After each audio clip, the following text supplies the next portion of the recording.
Bismillahirrahmanirrahim. Today's lecture is on the character of Macbeth. As the protagonist of tragedy, Macbeth stands far apart from Hamlet. While Hamlet is dignified and loving to others, having no trace of hypocrisy or malignity in his temperament, Macbeth is motivated to attain high position in life, very ambitious and malignant. In the beginning of the play, Macbeth sets aside Lady in the beginning of the play, Macbeth sets aside Lady Macbeth's persuasion to murder King Lear, King Duncan. He is persuaded by some nobler passion. The king, he says, is at his house as a guest. It is not nobler to kill a guest. He therefore refrains from any thought of murdering the king in spite of his wife's pursuance to avail of this opportunity to get rid of the king. Both Hamlet and Macbeth are fired by the passion of ambition, but with a difference. Macbeth is preemptive and contemptuous to their inferiors. He has no love of the country, no interest in the welfare of anyone beyond his own self. Hamlet, on the other hand, is too gentle and loving to others. He looks upon man as the quintessence of dust.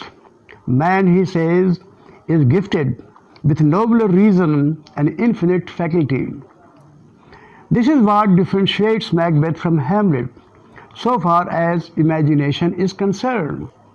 This being so, we are not excited by any passion of love for Macbeth as for Hamlet.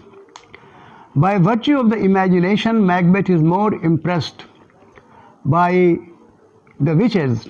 He does not question the veracity of the profession, he does not question the veracity of their profession. Hamlet, on the other hand, is suspicious of the words of the ghost, and therefore he arranges a play within a play, The Murder of Gonzago. Why does Macbeth shrink from the act of murder? Lady Macbeth has to struggle hard to convince him that the act of murder he has to commit will not infect his soul and cause any damage to him. But once he has committed the murder of his benefactor, King Duncan, he shakes off all fear and hesitation. To preserve his status as the king, he has to commit many other murders without any fear or hesitation. It is a matter of common experience that once a person dabbles in an act not sanctioned by the law of the land, he becomes fearless, and then he becomes a professional criminal. This holds true of Macbeth as well. There are critics who consider him a coward, and that is why he shrinks away from crime. The fact is otherwise.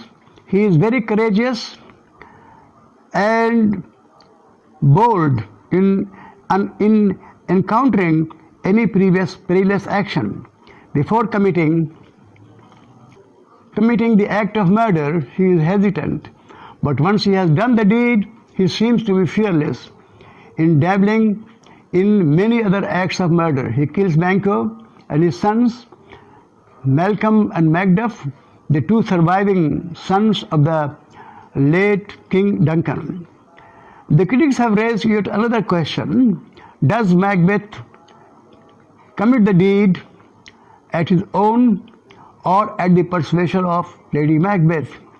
We cannot deny the role of Lady Macbeth in persuading her husband to commit the deed of horror. But Macbeth was half willing to this act.